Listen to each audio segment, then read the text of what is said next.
औज़ुबिल्लाहिमिनश्शैतानिर्रजीम बिस्मिल्लाहिर्रहमानिर्रहीम। मैं राना शकील-उर-रहमान। नाज़रीन, आज आपके साथ 4 से 5 खबरें शेयर करेंगे जिसके आखिर में आपके साथ 70 साला जो पाकिस्तान का एक 70 साल का दौर गुजर चुका है और ये पीटीआई का 3 साल का जो दौर है, इनके दरमियान फ़र्क कि ये 70 साल की तारीख़ और ये 3 साल का जो दौर है, इसमें कीमतों का और हर चीज़ का एक फ़र्क, वाज़ह फ़र्क आपके साथ शेयर करूँगा। नाज़रीन, सबसे पहले चलते हैं हम बड़ी सियासी लड़ाई, बड़ी अदालत में। कोई भी सियासी जमात रेड जोन में जलसा नहीं कर सकती। अपनी अपनी जगह का इंतखाब करें। सुप्रीम कोर्ट के बार एहसन बून की दरख्वास्त पर समाअत हुई, जिसमें बिलावल भुट्टो जरदारी, शहबाज शरीफ, मौलाना फजल रहमान साहब और अख्तर मेंगन अदालत में पेश हुए। और ये वहाँ पे जज साहब ने बताया कि किसी भी मेंबर को वोट डालने से नहीं रोका जा सकता जब तक कि उसका वोट डाल भी ले, और वोट की काउंटिंग भी कोई नहीं रोक सकता, स्पीकर साहब तक नहीं रोक सकते। उसके बाद फिर जो अपने आगे वो एक कानूनी कार्रवाई है, इलेक्शन कमीशन को एक लेटर लिखेंगे, शोकाज नोटिस तो ऑलरेडी जारी कर दिया है, लेकिन इसके बाद जो अगला प्रोसीजर है वो वोट की काउंटिंग के बाद शुरू होगा। नाज़रीन, स्पीकर सुन ले कि हुकूमत आपको आर्टिकल 6 में फंसा रही है। बिलावल भुट्टो, हुकूमत अदम एतमाद से भाग रही है और इसमें कोई शक नहीं है कि जो डिले पे डिले, अब कल जो 21 तारीख गुजर चुकी है, 8 तारीख की रिक्वेजिशन जमा करवाई गई है और 8 तारीख से लेकर कल 21 तक 14 दिन बनते हैं। अब वो कल असम्बली का इजलास बुलाना लाजमी था, जो कि स्पीकर साहब ने नहीं बुलाया और उसकी एक आइन की कानून शिकनी की गई है। और ये बार बार हर चीज़ की में जो है अपनी एक कानून शिकनी कर रहे हैं। जैसा कि स्वात के जलसे में, दीर के मालाकंड के जलसे में ऑलरेडी इलेक्शन कमीशन ने इन्हें 2 से 3 नोटिस जारी कर चुके हैं, और ये नोटिसों को, ये जो जितने भी नोटिस हैं उनको फाड़ कर टोकरी में वो जाए। और इलेक्शन कमीशन ने प्राइम मिनिस्टर समेत मुराद सईद, शेख रशीद साहब, शाह महमूद कुरैशी, इन सबको फ़ाइन भी किया हुआ है, जुर्माना भी किया हुआ है। प्राइम मिनिस्टर साहब को भी 50,000 रुपये जुर्माना हुआ है। पता नहीं वल्लाह उन्होंने दिया या नहीं दिया, लेकिन ये बार बार अगर इस लेवल पे अगर हुक्मरान, सिटिंग प्राइम मिनिस्टर, सिटिंग वज़ीर दाखिला, सिटिंग वज़ीर ख़ारजा, अगर यार ये लोग, आप लोग अगर कानून शिकनी करेंगे तो फिर दूसरे लोग खामखा मतलब लामहल्ला वो भी करेंगे। अगर जैसा कि हमारे प्राइम मिनिस्टर साहब 2018 के इलेक्शन से पहले फरमाया करते थे कि जी कानून शिकनी ऊपर से होती है फिर नीचे आती है, तो जनाब वाला ये आपके दौर में क्या हो रहा है? आप खुद बार बार कानून को तोड़ रहे हैं, तो फिर अवाम क्या करेगी? अवाम भी जैसा करेंगे वैसा अवाम भी करेगी। तो ये नहीं हो सकता कि अगर एक बाप बीएंगे बकौल आपके, मैं एक बाप हूँ, पार्टी लीडर भी बाप होता है और वज़ीर आज़म भी बाप भी होता है, माँ भी होती है। अगर माँ और बाप गलत काम करेंगे ना तो आगे औलाद भी गलत काम करेगी। मतलब हकीकत है कि ये 3 सालों में अखलाकियात का जनाजा निकाल दिया गया है। नाज़रीन, जैसा कि आपने कल देखा होगा, हमारे जनाब डॉक्टर शहबाज गिल साहब ने कल सुप्रीम कोर्ट से बाहर, अदालत के बाहर उन्होंने एक प्रेस कॉन्फ्रेंस की, और प्रेस कॉन्फ्रेंस में इतने बेहुदा अल्फाज अदा किए गए कि जो कि पूरे पंजाबियों को उन्होंने, पंजाबियों का कीमा निकाल के रख दिया। पंजाबी की एक डेफिनेशन की उन्होंने ब्रोकर से कि ब्रोकर क्या होता है। ये ज़रा किसी जाके ब्रोकर को ज़रा बोलें, जो अल्फाज मैं मुनासिब नहीं समझता वो अल्फाज निकाल दें, क्योंकि ये बच्चे भी देखते हैं, 18 एज से कम जो बच्चा वो भी देखते हैं कि ये जो ब्रोकर की इन्होंने एक डेफिनेशन की है, ये जाके किसी प्रॉपर्टी डीलर वाले को बोले कि फ़लाँ जो नाम पुकारता है इधर आओ या मेरी बात सुनो, ये किसी शोरूम वाले के पास, शोरूम वाले भी तो ब्रोकर होते हैं ना, स्टॉक एक्सचेंज चले जाए वहाँ पे भी ये ब्रोकरी का वो किरदार अदा कर रहे होते हैं, उनको जाके बोले यार, मकसद के वाकई अखलाकियात का जनाजा निकाल दिया यार इन लोगों ने।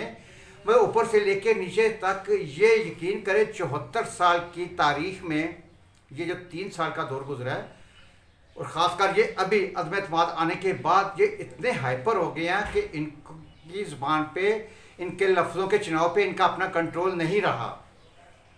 और दूसरी कि जी जिस औरत का खामद फोत हो जाए, यार जिस औरत का खामद फोत हो जाए, आप उसके बच्चे मतलब क्या सोचते होंगे कि हमारी माँ ये है। जो आपने एक लफ्ज़ अदा किया है,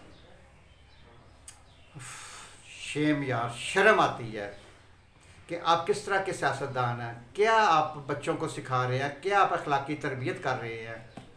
नाज़रीन, इस पे जितना भी मतलब कह लें कि हम लोग इनके लफ्ज़ों को, इनके खिताबात को, शेख रशीद साहब बिलावल की नकलें उतार रहे हैं, प्राइम मिनिस्टर साहब नकलें उतार रहे हैं। मतलब 3 सालों में जितना ये इन्होंने अखलाकी इक़दार की जनाजा निकाल दिया, कीमा बना के रख दिया है, तो ये हमारी आने वाली नस्लें ये ज़रूर याद किया करेंगी।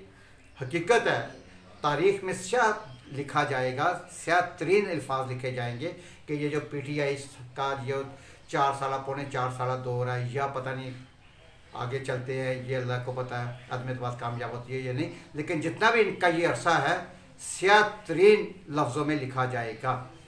हकीकत है, और आप फिर पछताएंगे। आपके पास इसकी जस्टिफिकेशन के लिए कुछ नहीं होगा। कल जिस तरह के आप सुप्रीम कोर्ट को प्रेस कॉन्फ्रेंस करते हुए जस्टिफाई कर रहे थे, लेकिन वो जस्टिफाई आपसे हो नहीं पा रहा था।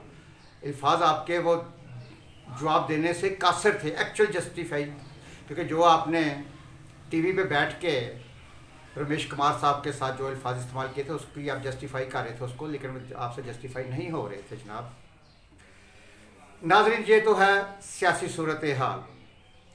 अब अपने नाजरीन के साथ थोड़ी सी चीज़ें शेयर करता हूँ जिसमें कोई 15 आइटम हैं। मतलब पाकिस्तान की पिछली 74 साल की तारीख और ये 3 साल, तकरीबन मैं 3.5 साल भी नहीं या पौने 4 साल भी नहीं कर रहा, 3 साल का आपसे मुआवजा कर रहा हूँ। ये मेरे PTI वाले दोस्त, मेरे भाई, वो भी हमारे भाई हैं, दोस्त हैं, काबिल एहतराम है हमारे लिए, लेकिन जस्टिफाई करें आप। देखिए, किसी ने इमरान खान को नहीं जान देनी, किसी ने नवाज शरीफ को नहीं देनी, जरदारी को नहीं देनी, हर एक ने अपना हिसाब ऊपर देना। पार्टियों में, सियासत में जिस बात में ना आया करे। ये लोग इकट्ठे बैठ के चाय पीते हैं, जैसा कि कल की अदालत में फवाद चौधरी साहब और राजा परवेज़ अशरफ साहब इकट्ठे बैठे खुशगपियाँ कर रहे थे। टीवी पे इनके चेहरे और होते हैं, लेकिन जब ये पर्दा स्क्रीन से पीछे हटते हैं, किसी कैफ़े में बैठते हैं, रेस्टोरेंट बैठते हैं, तो फिर आप उनको देखा करें कि बंदा सोच भी नहीं सकता कि यार ये 1 घंटा पहले आके टीवी पे ये पीपल्स पार्टी के बारे में, राजा परवेज़ अशरफ साहब के बारे में, फवाद हसन साहब क्या फरमा रहे थे जरदारी के बारे में या बिलावल भुट्टो के बारे में, लेकिन थोड़ी देर बाद आपको देखेंगे ये किसी न किसी कोने में बैठे आपको मुस्कुराते हुए खुशगपियाँ करते हुए नजर आएंगे। प्लीज़, ख़ानदानों में, फैमिलियों में, बरादरियों में, रिश्तेदारों में, दोस्तों में इन सियासतदानों के लिए लड़ाई करना इंतहाई बेवकूफ़ी है, जिस बात में आना इंतहाई बेवकूफ़ी है। नाज़रीन, 70 साल का मुल्की कर्जा 25,000 अरब था, 25,000 अरब रुपये था 70 साल में, और ये 3 साल दौर में वो कर्जा 45,000 अरब हो गया। डॉलर 70 साल में 104 तक गया, और आज डॉलर का रेट 181 रुपये, 182 रुपये है। चीनी 70 साल में 60 रुपये किलो तक गई, और 3 साल दौर में चीनी 100 से ऊपर गई, 115, 120, 110, 190 यहाँ पे चल रही है 3 साल में। आटा 35 रुपये किलो 70 साल में 35 रुपये किलो तक पहुँचा था। अब आटा मैं खुद ख़रीद के लाया हूँ 90 रुपये किलो, किसी जगह पे 80 रुपये किलो, मुख्तलिफ क्वालिटीज़ है, किसी जगह 80 रुपये किलो और किसी जगह 90 रुपये किलो मिल रहा है। सोना 70 साल में 50,000 रुपये तोला तक पहुंचा, और 3 सालों में वो सोना 1,10,000 रुपये तक पहुँच गया 3 साल में। ये 3.5 साल में तो और ऊपर गया है ना, ये 3 साल दौर है। कश्मीर 70 साल में मुतनाज़ा रहा, लेकिन 3 साल दौर में कश्मीर इंडिया की, भारत की रियासत बन गई। DAP खाद 70 साल में 3700 की बोरी रही, 70 साल में वो उसकी कीमत 3700 रुपये तक आई, 3,700 तक आई, और 3 साल में PTI के 3 साल में वो DAP की खाद की कीमत 8,700 से लेकर 9,000 रुपये तक किसानों को मिलती है। दवाइयाँ 110 रुपये 70 साल में 110 तक गई, और ये 3 साल में 350 रुपये से लेकर 450 रुपये तक पहुंच गई। बिजली का बिल 70 साल में 8 रुपये यूनिट तक गया, और अंदाज़ा कर लें कि 70 साल में 8 रुपये यूनिट तक गया, और ये 3 साल में ये बिजली का यूनिट 31 से 33-35 रुपये तक पहुंच गया है। गैस का बिल 70 साल में 200-250 रुपये आता था, या ज़्यादा 300 रुपये आता था सर्दियों में।